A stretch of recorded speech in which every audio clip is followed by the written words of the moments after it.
Matumaini yangu ni kwamba huu mweri wa afya, mpendwa wasikilizaji, mahali popote panapoendelea kusikiliza na kutegea sikio sauti hii.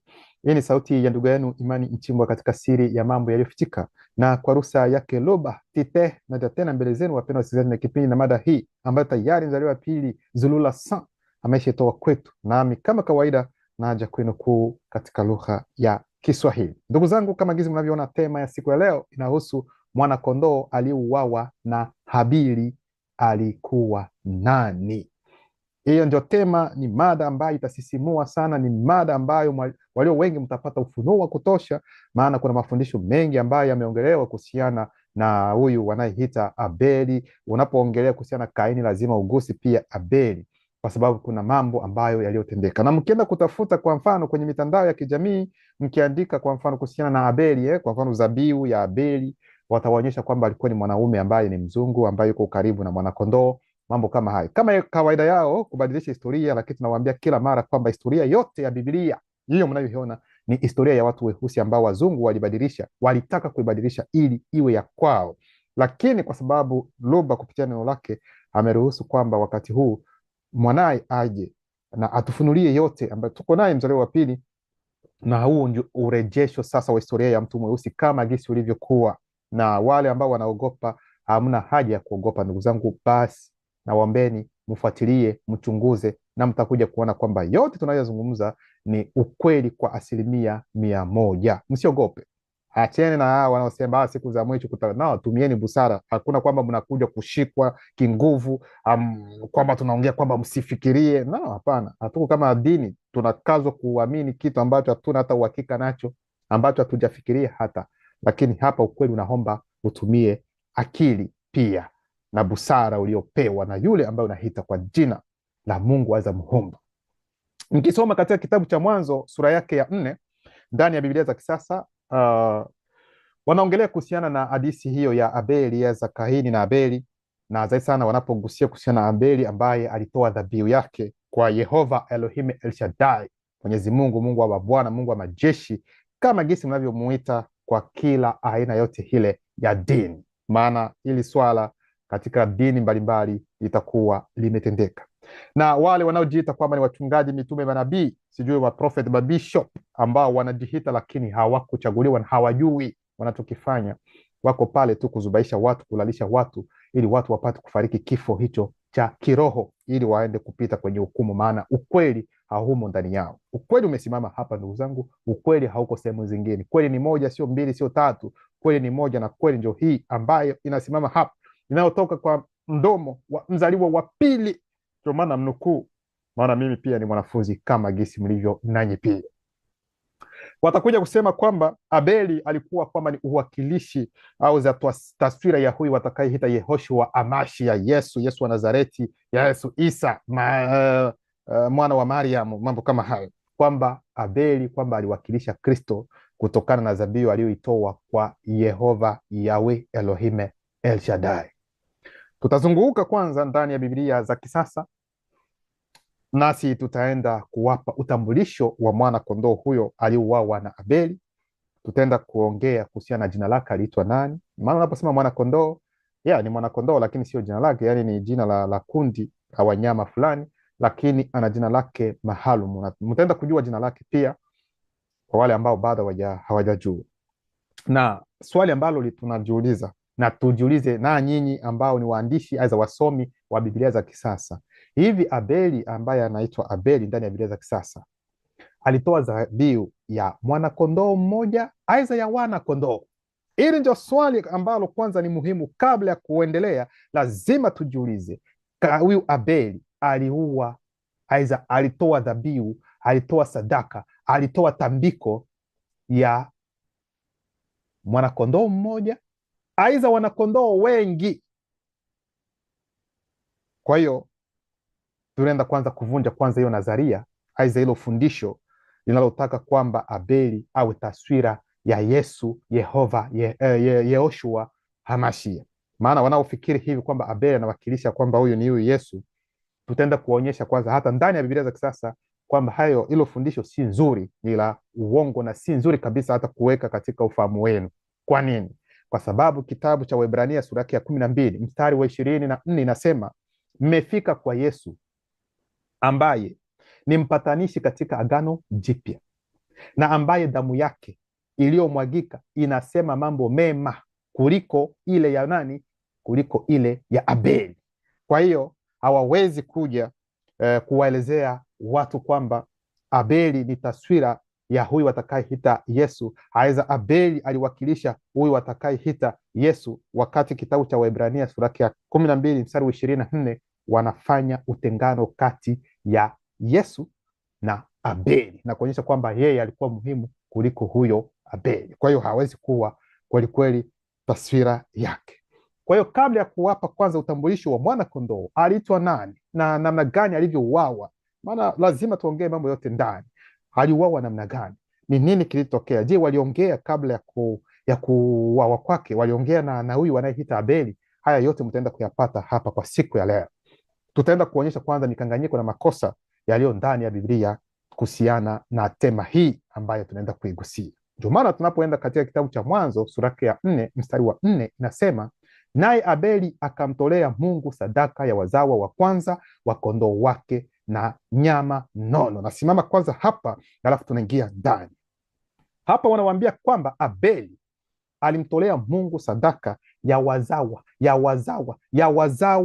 wa kwanza wa kondoo.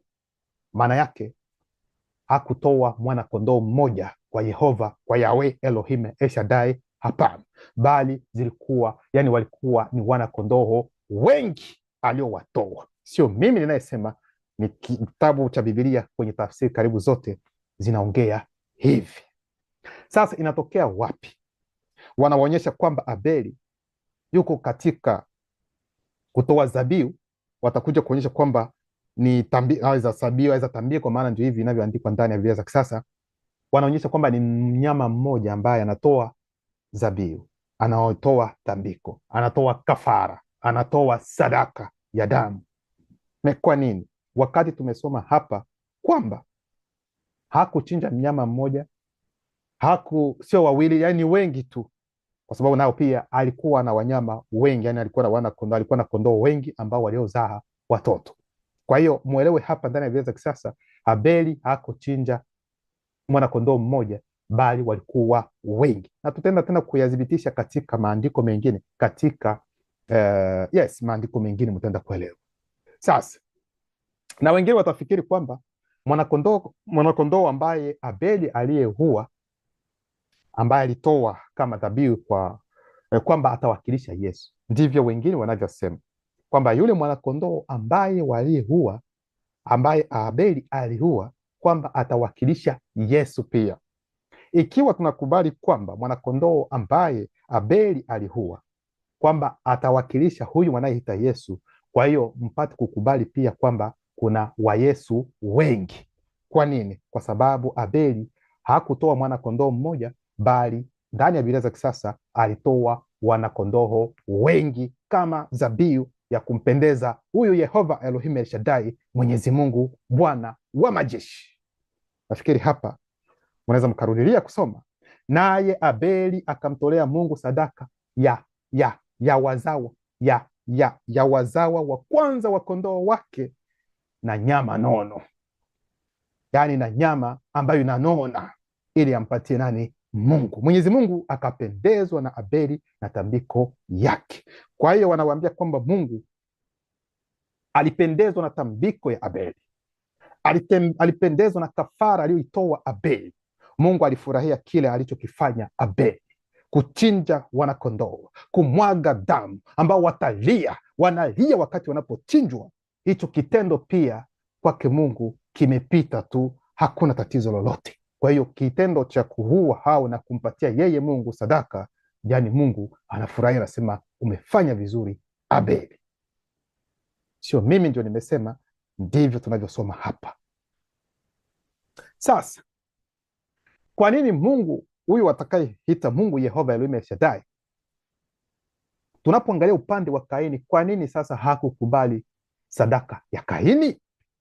Huku amefurahia, ni kweli, akapendezwa, nyama nono, kwake akafurahia kile ambacho alichokifanya Abeli. Sasa swali linabaki kwetu sisi na wale waandishi wa Biblia, watuelezee, watuambie kwa nini sasa tunapoelekea upande wa Kaini, kwa nini Mwenyezi Mungu, kwa nini Yehova Elohim El Shaddai hakukubali sadaka ya Kaini? Alama ya kuuliza. Tutaenda kuchunguza vizuri zaidi katika Biblia za kisasa, kwa nini inaonekana kwamba huyu jamaa sadaka yake ilikuwa inawekwa mashaka. Kwa nini? Tunapoenda katika kitabu cha Waebrania sura ya 11 mstari wa 4 inasema, kwa imani Abeli alimtolea Mungu tambiko iliyokuwa bora kuliko ile ya Kaini. Tunasimama hapa alafu tunaingia ndani. Wanaposema kwamba kwa imani Abeli alimtolea Mungu tambiko iliyokuwa bora kuliko ile ya Kaini, kwa kitu gani tambiko la Abeli lilikuwa bora kuliko ya Kaini? Hizi ndio swali ambazo tunatakiwa kujiuliza. Kwa kitu gani? Kwa nini ya Abeli ionekana kwamba ni bora? Kwa sababu ilikuwa ya damu? Je, Kaini wakati alipotoa naye pia sadaka yake alimtolea Mungu matunda, mazao ya shamba? Ni kweli. Je, hayo matunda yalikuwa yameoza?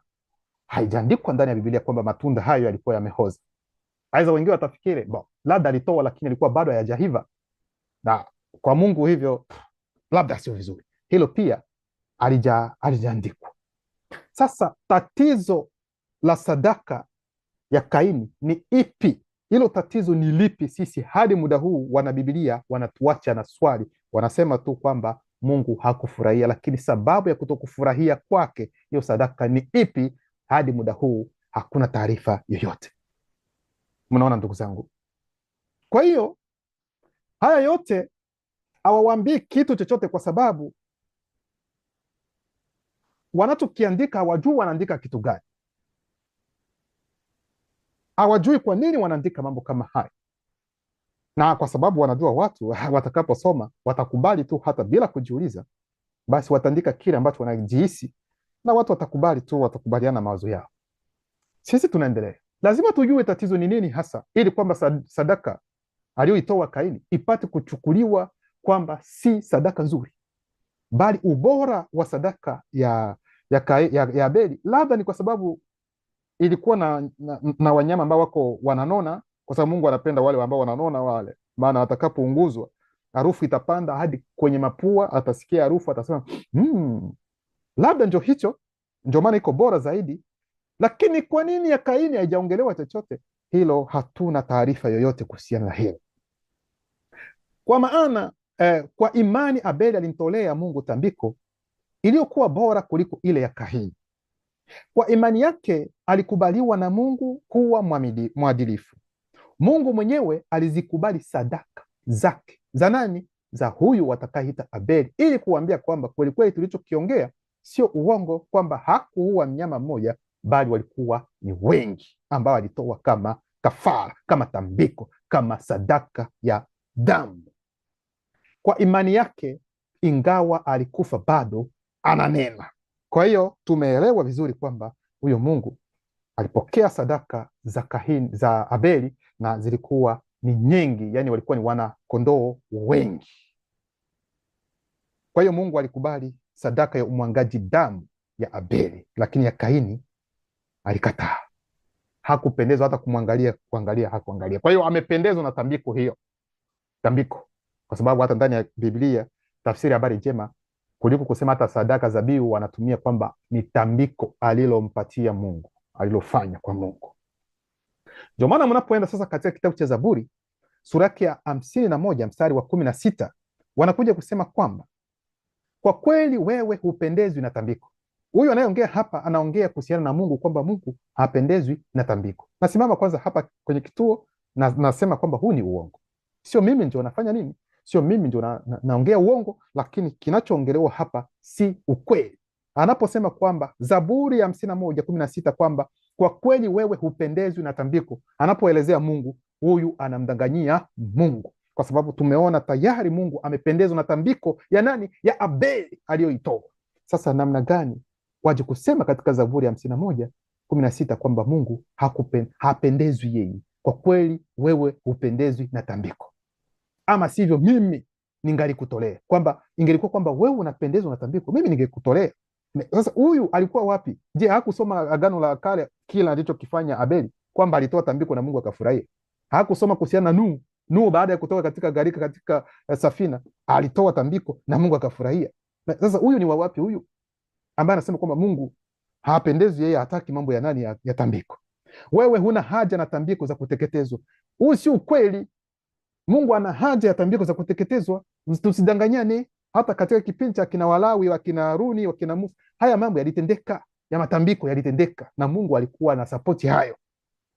Kuna wakati ambapo alikuwa anamwambia Lawi Haruni kwamba kila siku sijui wana kondoo wangapi watakuwa wanachinjwa. Mnaweza mkasoma kitabu cha Walawi, kila kitu kiko wazi. Kwa hiyo hapa mnaona kwamba ni mkanganyiko mkubwa katika maandiko, na ikiwa kuna mkanganyiko ndani ya Biblia za kisasa, mwelewe kwamba huu si ukweli, yaani ni shetani mwenyewe aliye nyuma katika hayo mambo ambayo mnasoma, unafikiri kwamba ni ukweli. Ni mambo madogo tu, machache tu ambayo mnaweza mkasoma. Sio huyo, hata huyu Yesu anayejiita kwamba yeye ndio mkombozi, naye pia wakati alipoingia, wanaandika kwamba Yesu alipokuwa akija, alisema Mungu alimwambia kwamba hakutaka tambiko wala zabihu, lakini alimtayarishia mwili. Huyu ni mwingine, naye Yesu pia anakuja kudanganya, wakati tumeshaona kwamba hata dhabihu, tambiko la nani, la Abeli, Mungu amelifurahia. Sasa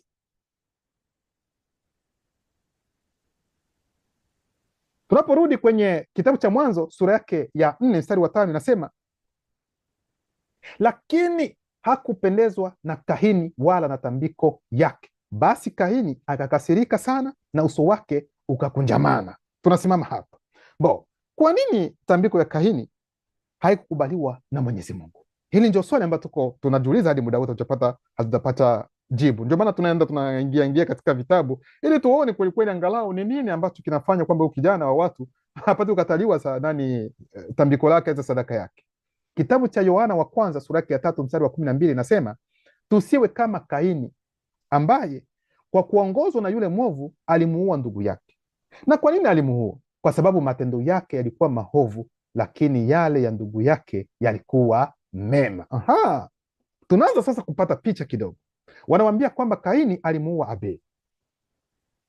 Ndio maana hata hao wanaojiita kwamba ni wachungaji, waalimu, sijui mabishop, watasema kwamba Abeli ni uwakilishi wa huyu anayeita nani? Uwakilishi wa huyu atakayeita Yesu. Lakini huu ni uongo, maana tumeona kwamba wamefanya utofauti kati ya Yesu na Abeli na kuona kwamba Yesu alikuwa bora kuliko huyo Abeli. Kwa hiyo hawezi akalinganishwa na nani? Na huyo Yesu. Hapo tumesimama. Kaini kwa kweli alimuua ndugu yake. Kwa nini? Watatoa sababu eti kwa sababu matendo yake yalikuwa ni maovu, lakini yale ya ndugu yake yalikuwa ni mema. Sasa hayo matendo yake maovu ni matendo ya namna gani? Yale ya kuua, aidha kabla ya hapo ni matendo yake aliyokuwa nayo ambayo hayakuwa mazuri. Hizi ni swali ambazo tunajiuliza. Kwa hiyo wanapenda kutueleza kwamba Kaini alikuwa tayari na mwenendo ambao si mzuri, ambao ni mbaya, yani matendo yake yalikuwa hayakuwa mazuri tu. Hichi ndio kitu tunaelewa. Sasa napenda watuambie kitu kimoja. Ni wapi ambapo Kaini alitenda vibaya wakati alipokuja kutoa sadaka? Tuseme aidha kabla ya kutoa sadaka kwa Mwenyezi Mungu, ni kitendo kipi kiovu alichokuwa tayari ameshakitenda yeye Kaini ambacho si kizuri kulingana na maswala ya hali yake ya kuishi? Ni kitendo kipi alichokifanya? Ndio maana nikauliza, je, matunda yake yalikuwa yameoza au yalikuwa bado hayajahiva? Haya yote hawaongei jambo lolote. Kwa hiyo ni vyema kuangalia upya kwanza historia halisi ya Kaini na Abeli pamoja na huyu mwana kondoo. Ndio maana yote niliyoanza kuongea ulikuwa ni utangulizi. Sasa tunaingia ndani ya Kalatandimsi, kitabu cha maajabu ambacho kitaenda kuwafunulia mambo mengi kuhusiana na kile kilichotendeka. Tunaingia katika mafundisho yetu sasa, maana mafundisho haya yatakuwa na vipengele mbalimbali. Kipengele cha kwanza tutaenda kuona unyakuzi na utongozaji. Unyakuzi yani kuchukua kwa mfano muonekano aidha kitu ambacho si cha kwako, yani unanyakua alafu unajipatia kwamba ni wewe. Alafu na utongozaji tunajua kwamba utongozaji unaweza ukawa kwa mwanamke, aidha hata kwa mtu mwingine tu anakushawishi ili kufanya kitu kingine ambacho kiko tofauti na kile ambacho haukutarajia, lakini amekushawishi kwa namna hii. Ndio maana tunaenda katika kitabu cha Ebotedi ndani ya Biblia, ndani ya Kalata Ndimsi, sura yake ya kwanza mstari wa 275 inasema, muda mrefu baadaye Shetani mudima bobe, yani roho mbaya, alijifanya kuwa mutateti baada ya kunakili na kuchukua mwonekano, kuna mabano, unyakuzi mmoja wa mutatedi. Shetani mudima bobe, roho mbaya, alionekana kibinafsi kwa Pongise na pia kwa Mudiwe. Aliwatongoza na kuwashawishi wamtolee zabiu. Tunasimama hapa alafu tunawaambia historia halisi. Wanawaambia kwamba, ndugu zangu, nyuma ya sadaka ya damu ya Abeli, nyuma ya tambiko ya Abeli, nyuma ya sadaka ya matunda ya Kaini, kwamba ni Shetani. Chimbuko ni Shetani mwenyewe ndiye aliye nyuma, bali ndani ya Biblia za kisasa wanawaambia kwamba ni Mungu, lakini sisi katika uhalisia ni Shetani aliye nyuma, aliyekuja kuwadanganya. Yaani alichukua mwonekano wa roho wa agizo kula vitu ambayo kaka yetu wa kiroho anaitwa kwa jina la mutatedi. Akachukua mwonekano wake akaja kuwadanganya kwamba ni yeye wampe sadaka. Sikilizeni kwa makini. Kwa hiyo Abeli ambaye ni Mundiwe ndiye ndio mtu wa kwanza katika historia ya umbaji kuwahi kuvujisha damu. Abeli ni muuaji wa kwanza duniani kabla ya huyu atakaita Kaini. Wa kwanza kuua ni Abeli. Kwa hiyo Mungu atakubali sadaka ya damu ya Abeli, bali atakataa sadaka ya matunda ya ardhi. Alafu anawaambia kwamba Kaini alitenda vibaya. Sasa huo ubaya ambao Kaini aliutenda, haiza huo ubaya wake ni upi? Hawatuelezi. Kabla Kaini, muelewe vizuri, kabla Kaini kuwa na mawazo ya kumuua mdogo wake, Biblia inawaambia kwamba matendo ya Kaini yalikuwa tu ni mabaya. Sasa watuonyeshe namna gani, kwa sababu mkumbuke vizuri wakati ambapo Mungu alipokuwa akiongea na Kaini baada ya kumuua mdogo wake, akisema kwamba kabla ya kuua mdogo wake alikuwa katika mawazo ya kutaka kumuua mdogo wake. Mungu mwenyewe alikuja akamwambia Kaini kwamba tazama, dhambi imejilaza mlangoni pako, na usipotenda vyema, basi dhambi inakuvizia mlangoni, inakutamani, lakini unapaswa kuishinda. Ndivyo Kaini alivyoambiwa na nani? Na Mungu. Ikiwa Mungu anamfunulia Kaini kwamba dhambi imejilaza mlangoni pake na inataka kuingia, maana yake Kaini hakuwa na dhambi ndani mwake. Hichi ndio kitu ambacho mnatakiwa kuelewa, kwa sababu Mungu mwenyewe anathibitisha hicho. Dhambi iko kwenye mlango, ina maana haijaingia. Yaani Kaini hana dhambi. Kabla ya kumuua mdogo wake alikuwa yuko sawa, hajatenda kitu kibaya, kwa sababu ili kwamba utende kitu kibaya ina maana kwamba dhambi imo ndani mwako. Nafikiri hapa mnaelewa. Sasa ikiwa hakuwa na dhambi ndani mwake kabla ya kumuua mdogo wake, ni wakati gani sasa alitenda mambo ambayo ni mabaya? Matendo yake yalikuwa mabaya kutokana na kitu gani? Kwa hiyo wamekuja tu kuandika tu bila kujua wanaandika kitu gani, kwa sababu tunawaambia kila wakati historia hii ni historia ya watu weusi, lakini walikuja kuharibu historia ya watu weusi. Wanaweka mambo yao, sasa wajui ni wapi wamebadilisha hiki na kwa nini wamebadilisha kile. Lakini toleo halisi linawaambia kwamba ni Shetani mudima bobero mbaya ambaye atachukua mwonekano wa mutatedi na kuja kuwatokea kila mmoja sehemu yake. Yaani atamtokea Pongise kwanza, halafu akamtokea Mundiwe. Msikilize kwa makini. Yaani kaka wote wawili hawakuwa sehemu moja, kila mmoja alikuwa sehemu yake. Msikilize, na hawaonani, lakini hawakuwa umbali sana, lakini kila mmoja alikuwa sehemu yake. Msikilize hiki, maana ndani ya Biblia za kisasa wanapotoa ni kama vile wao wanapoongelea kuhusiana na tambiko ambayo Abeli ametoa na Kaini, utafikiri labda mmoja alikuwa hapa na mwingine hapa, mwingine anatazama mwenzake anatoa nini, mwingine anaangalia mwenzake anatoa nini. No, haikuwa hivyo. Ukweli ndio kwamba tunawaambia. Kwa Pongise, alienda kuomba Pongise amtolee sadaka ya matunda ya kazi yake mwenyewe ambayo ameifanya, bali alimwambia sasa Mundiwe ambaye wataita Abeli, yeye Mundiwe amtolewe sadaka ya damu. Kwa nini hakuwaomba wote wawili tuseme kutoa aina moja ya sadaka? Ikiwa ni ya mnyama, kwa nini hakumwambia Kaini? Ikiwa ni ya matunda, ni kwa nini asiwaambie wote kwamba watoe aina hii ya sadaka? Mjiulize. Waandishi wa Biblia watakuja na kujitetea na kusema kwamba kwa sababu unajua wewe mwenyewe Kaini yeye alikuwa ni mkulima, kwa hiyo anatakiwa kutoa kile ambacho yeye iko nacho, na huyu Abel alikuwa ni mchunga kondoo, lazima atatoa kondoo. Kwa hiyo ndio hiyo sehemu ya 10 ndio mama. Na mtaenda kuelewa kwa nini hakufanya hivyo. Tutaenda kuambia kulingana na ukweli halisi gisi ilivyo. Muda mrefu baadaye, shetani mlima Bobero mbaye alijifanya kuwa mutatiji baada ya kunakili na kuchukua mwonekano, yani unyakuzi mmoja wa mutatiji. Shetani mlima Bobero mbaye alionekana kibinafsi kwa Pongise na pia kwa Mudiwei. Aliwatongoza na kuwashawishi wamtolee dhabihu. Hicho kilikuwa ni kipengele cha kwanza kuonyesha namna gani shetani Mudiba Bobe alivyokuwa akiwatokea watu kwa kuchukua mwonekano wa viumbe vya nuru. Shetani Mudiba Bobe yuko hivyo, msikilizi kwa makini. Aweza akachukua mwonekano wa mwili, lakini viumbe vya kiroho anaweza akachukua kabisa bila matatizo. Ndio maana haya mambo aliyafanya sana. Ndani ya Biblia tumefunuliwa, ndani ya Kala Tadimsi tunafunuliwa mambo aliyoyafanya sana kuhusiana na hilo. Ndio maana hata ndani ya Bebutedi, ndani ya Kala Tambale, sura yake 23 mstari wa 1 hadi 2 inasema namna gani?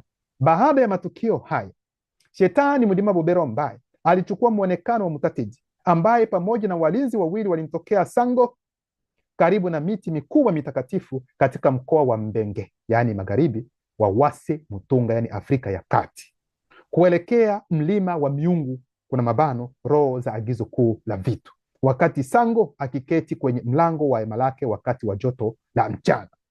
Alimtokea Sango na kumshawishi akisema, Sango, na Sango akajibu, mimi hapa. Nyote mnajua historia hii, mnaweza mkaipata katika kitabu cha Mwanzo na Biblia za kisasa sura yake 22.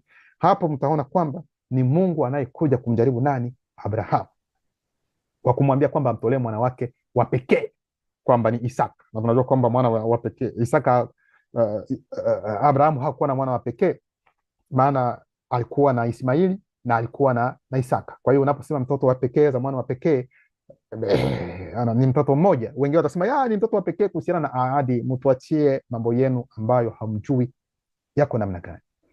Hapo tunaona kwamba Mungu amekuja kumjaribu Abrahamu ili apate kujua kwamba ikiwa Abrahamu kweli kweli anampenda, ndio hapana. Kikawaida yeye kama vile Mungu ambaye wataita muumba, hana haja, lazima atajua, hata hajamuumba atajua kwamba huyu mtu ananipenda, ndio aweza hapa. Lakini Mungu wa Biblia lazima aje amjaribu mtu ili apate kujua kweli kweli kwamba huyu mtu anampenda, haiza hapa. Na unaposoma kitabu hicho tena ndani ya kitabu cha Yakobo sura yake ya kwanza kuanzia kwenye mstari wa 13 mnashuka, wanawaambia kwamba mtu anapojaribiwa asiseme kwamba anajaribiwa na Mungu, kwa sababu Mungu hawezi akajaribiwa na mabaya, wala yeye mwenyewe hawezi akamjaribu mtu yeyote. Lakini tumeona katika kitabu cha Mwanzo sura yake 22 Mungu anamjaribu Abrahamu. Sasa swali na kuuliza, ikiwa Mungu hawezi akamjaribu mtu, sasa yule Mungu aliyekuja kumjaribu Abrahamu ni Mungu yupi? Alama ya kuuliza. Hicho kitu kilitendeka, na huyu ni shetani. Ndani ya ukweli wanawaambia kwamba ni shetani mwenyewe, kwa sababu sio muumba, ni shetani mwenyewe ndiye aliyechukua mwonekano wa kaka yetu mmoja ambaye ni mutatiji, ili kuja kumdanganya kwamba atoe mwanaye ambaye ni nani? Ni Yololo, ambaye wataita Isaka. Hakubaki hapo, shetani alikuwa na namna ya kuchukua mionekano ya kaka zetu wa kiroho.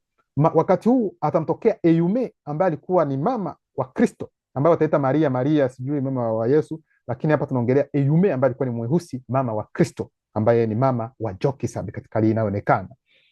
Shetani pia alimtokea, lakini sio kwa umbo, katika umbo aza muonekano wa mutatiji. No, alimtokea katika umbo lingine la roho za nuru. Ndio maana katika Kuduma Nemula sura yake ya 3 mstari wa 1 hadi 12 nasema, nilipokuwa nikitafakari kukawa kama na mwangaza wa nuru, mimi Eyume niliinua macho yangu na kutazama, niliona mhusika mmoja amevaa mavazi ya kitani yaliyong'aa kama mawe ya thamani. Mwili wake wote ulikuwa kama mwonekano wa umeme, nywele za kichwa chake zilikuwa zimejikunja. Huyo mhusika wa ajabu alinikaribia mimi Eyume kwa mwendo wa haraka na kusema, Eyume mwenye heri na mtukufu, daima bikira. Kwa hiyo anamuuliza, bado ungali bikira? Je, kweli mwanaume au mwanamke anaweza kuwa mwadilifu mbele ya neno la Loba? Mwanaume aidha mwanamke ni nani ili kujiona kuwa safi? Je, mtoto aliyezaliwa na mwanamke anaweza kuwa mwadilifu? Je, umeanzishwa katika baraza la siri la Roho na unayo hekima na usafi peke yako? Unajua ni nini ambacho mimi sijui? Umeelewa nini ambacho sijakifahamu? Mimi Eyume nikajibu na kusema, kwa nini ufahamu wako unajiinua? Je, maneno yanayotoka kinywani mwako hayana maana na hayajai majivuno? Unasema hivyo kwa sababu wewe ni mpinga ukweli. Ni kosa lako ambalo huchochea kinywa chako na unachukua usemi wa hila, kama vile ulivyofanya dhidi ya mama yetu ambaye kuna mabano Muto Sote kupitia Njom. Mimi Eyume nikajibu na kusema tena, najua wewe ni nani. Wewe ni shetani Mulima Bobe, roho mbaya. Kwa hiyo tena hapa alitaka kujaribu Eyume ili kwamba ampatie mashaka, ili kwamba labda afikiri labda hawezi akafanya kile ambacho anatakiwa kukifanya. Unaona ndugu zangu? Kwa hiyo hapa alichukua tena mwonekano wa kiumbe kingine cha kiroho. Mnaona? Kwa Eyume alifanya tena hivi, lakini Eyume alijua mapema, maana angelikuja na mwonekano wa Mutateji, Eyume angelijua tena mapema ajabu, na asingelikuwa hata na muda wa kufanya mazungumzo ambayo alizungumza naye hapa. Hivyo ndivyo Mledi ametufunulia. Ndio maana kitabu cha Esombe sura ya 26 mstari wa 54 nasema, na hii haishangazi kwa kuwa shetani Mulima Bobe, roho mbaya, mwenyewe huchukua mwonekano wa roho wa nuru. Unaona? Kwa hivyo ndio hivyo ilivyo. Kwa hiyo katika kipengele hiki cha kwanza tumeonyesha unyakuzi na utongozaji, namna gani anavyochukua mwonekano ambao sio wa kwake, alafu anakuja kudanganya. Hichi ndio kitu cha kwanza ambacho kilitendeka, na hichi ndio kilitendeka kwa kina Kongise na Mundiwe ambao wataita Kaini na Abeli. Kipengele cha pili ni kuwaonyesha sasa chimbuko la sadaka. Yes, kuwaonyesha chimbuko la sadaka kupitia shetani. Yaani wanapenda kuambia kwamba ni shetani mwenyewe ndiye atakayeanzisha utoaji wa sadaka za aina hiyo. Hichi ndio kitu ambacho mnatakiwa kukielewa.